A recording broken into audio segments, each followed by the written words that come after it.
देश विदेश में स्वागत है आपका। जब से केंद्र सरकार ने सुप्रीम कोर्ट में महाराष्ट्र के एक मामले में जातिगत जनगणना कराने में असमर्थता जताई है, बिहार में इस मुद्दे पर राजनीति तेज हो गई है। राज्य विधानसभा में विपक्ष के नेता तेजस्वी यादव ने नीतीश कुमार सहित देश के 33 राजनीतिक दलों के नेताओं को एक पत्र लिखकर इस मुद्दे पर आगे की रणनीति पर सुझाव मांगा है। वहीं बिहार बीजेपी के अध्यक्ष डॉक्टर संजय जायसवाल ने फिर दोहराया कि केंद्र सरकार का रुख सही है और जातिगत जनगणना व्यवहारिक नहीं है। इधर नीतीश कुमार मंत्रिमंडल के एक और सहयोगी वीआईपी पार्टी के संस्थापक और अध्यक्ष मुकेश साहनी ने नीतीश कुमार के इस मुद्दे पर राज्य की ओर से अपना जातिगत जनगणना कराने का आग्रह जो है उनसे किया है। उन्होंने ये भी कहा कि पार्टी इसमें आर्थिक सहयोग भी करेगी।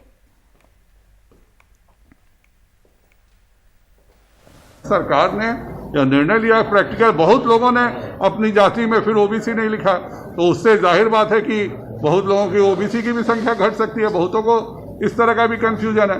तो जो पार्टी केंद्र सरकार ने सोचा समझा निर्णय किया, महाराष्ट्र में जब केवल 484 जातियां रजिस्टर्ड हैं और महाराष्ट्र में जब SECC डाटा हुआ तो वो जातियों की संख्या 52,000 पार कर गई। तो 52,000 जातियों के कारण यह प्रैक्टिकल नहीं है।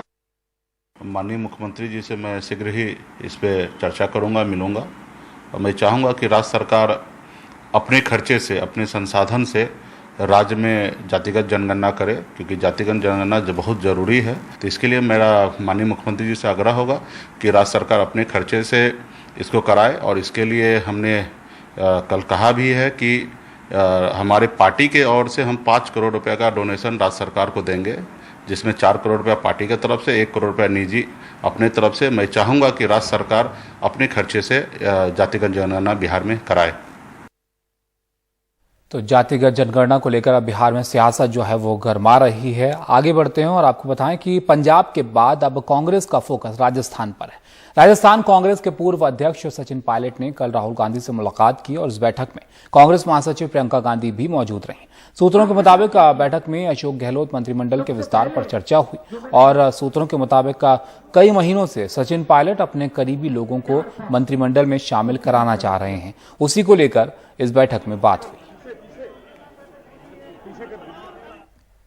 उधर छत्तीसगढ़ के स्वास्थ्य मंत्री टीएस सिंहदेव ने राज्य में मुख्यमंत्री बदलाव को लेकर चल रहे सियासी घमासान के बीच बड़ा बयान दिया है। दिल्ली से रायपुर लौटे सिंहदेव ने फैसले में देरी के सवाल पर कहा कि ये हाईकमान का विशेषाधिकार है कि जब मामला उनके पास है तो फैसला भी उन्हीं की तरफ से आएगा, कोई समय सीमा नहीं रहती है।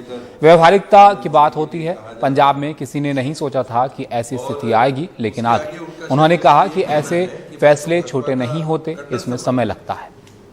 वो भी शायद उस ऑडियो में सभी जगह कुछ न कुछ गतिविधियां चली रही थी, अचानक पंजाब में भी नहीं हुआ, लेकिन बड़ा फैसला हो गया। ये जरूर है कि एक बड़ा फैसला हुआ। ये भी हाईकमांड की इच्छा शक्ति को प्रदर्शित करता है। तो हाईकमांड जो निर्णय लेगा स्वाभाविक है कि वो कार्य रूप में आएगा। मुझे याद है जब गवर्नमेंट बननी थी तो 2-3 दिन में ही ऐसा लग रहा था कि पता नहीं छत्तीसगढ़ में कब निर्णय होगा, मुख्यमंत्री कब बनेंगे, कब तय होगा। तो कौतूहल रहता है, छोटा निर्णय नहीं होता है, ये सब बड़ा निर्णय है। तो हाईकमांड बहुत सारी बातों का परीक्षण करता होगा। मध्य प्रदेश के सिंगरौली में बड़ा हादसा हो गया। सीवर लाइन की सफाई करने उतरे 3 मजदूरों की जहरीली गैस के कारण दम घुटने से यहां मौत हो गई। तीनों मजदूर सीवर लाइन के निर्माण कार्य के लिए इसमें उतरे थे, लेकिन वहां जहरीली गैस की चपेट में आने से उनकी मौत हो गई। हादसे के बाद जिला प्रशासन ने सीवर लाइन के ठेकेदार सहित कई लोगों पर गैर इरादतन हत्या का मामला दर्ज किया है।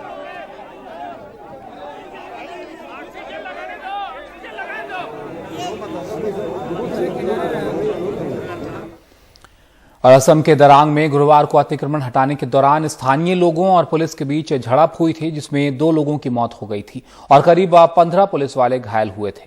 क्या है ये पूरा मामला, जानने के लिए आप रत्नदीप चौधरी की रिपोर्ट देखिए।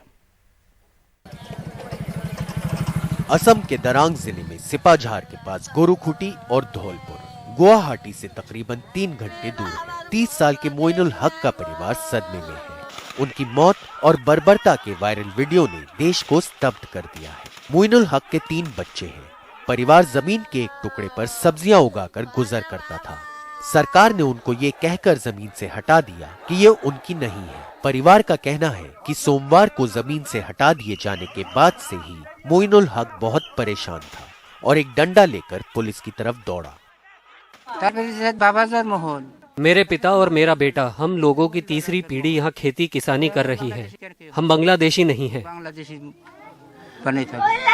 पुलिस फायरिंग में फंसे 12 साल के शेख फरीद की भी मौत हो गई, जो 8वीं का छात्र था। उसका परिवार भी सदमे में है। उनका कहना है कि वो इस इलाके में 40 साल पहले बसे थे। पब्लिक कभी नहीं कहता कि ये मेरा जमीन है, ये सरकार की है। पुलिस ने भी पब्लिक को पूरा पिटाई किया, उसके बाद फायरिंग भी किया। हिंसा के विरोध में दरांग में बंद रहा विपक्षी दल कांग्रेस के कार्यकर्ता सड़कों पर नजर आए। हिमंत बिस्वा शर्मा जी जब से चीफ मिनिस्टर बना है, ये हर मुद्दा में पुलिस को ज्यादा पावर दे के रखा है और पुलिस ने गोली मार के इस हर समस्या का समाधान करने के लिए उसने जो सिद्धांत लिया है। कार्रवाई के लिए बीजेपी सरकार पर दबाव पड़ रहा है। वीडियो में दिख रहे फोटोग्राफर को गिरफ्तार कर लिया गया है।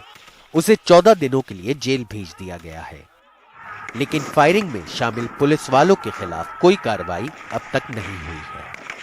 10,000 people घेराउड Assam police, utilize violent mood, then police has to retaliate. सरकार का दावा है कि वो असम के स्थानीय लोगों के लिए गैर कानूनी तौर पर बसे लोगों को हटा रही है और जब पुलिस जगह खाली करवाने के लिए आई तो उन पर हमला किया गया। लेकिन दूसरों का कहना है कि यहाँ बसे लोगों ने कब्जा नहीं किया है। इन लोगों को यहाँ से हटाना बीजेपी सरकार के अल्पसंख्यक विरोधी एजेंडे का एक और उदाहरण है। असम में बीजेपी सरकार भूमिहीन मुसलमानों को उनके घरों से निकाल रही है, जहां वो 50-60 साल से रह रहे थे, और वो जमीनें मूल निवासियों को खेती के लिए दी जा रही हैं। फिलहाल लोगों को हटाने की कार्रवाई रोक दी गई है, लेकिन अब सरकार की आगे की कार्रवाई पर सबकी नजर रहेगी। असम से रत्नदीप चौधरी की रिपोर्ट, एनडीटीवी इंडिया। और यूपीएससी ने सिविल सेवा मुख्य परीक्षा 2020 के नतीजे घोषित कर दिए हैं। बिहार के रहने वाले शुभम कुमार ने इस परीक्षा में पहला स्थान हासिल किया है। वहीं जागृति अवस्थी और अंकिता जैन को दूसरा और तीसरा स्थान मिला है। इस परीक्षा में कुल 761 उम्मीदवार पास हुए हैं। आईएएस टीना डाबी की बहन रीना डाबी ने भी इस परीक्षा में 15वां स्थान हासिल किया है। 2018 से मैंने शुरुआत की थी एंड सारे जो भी इमोशंस हैं, फियर, एक हर प्री से पहले मुझे फियर होता था कि मैं इस बार प्री क्वालिफाई नहीं कर पाऊंगा। हर मेन से पहले ये डर लगता था कि मैं पूरे क्वेश्चन सॉल्व कर पाऊंगा कि नहीं। तो वो प्रिपरेशन काफ़ी अप्स एंड डाउन से मैं गुजरा एंड मैं बहुत फॉर्चुनेट हूँ कि मुझे फैमिली मेम्बर्स एंड फ्रेंड्स का कांस्टेंट सपोर्ट रहा। I was not able to believe the result and then all kind of emotions spurred in and I started crying also at that time.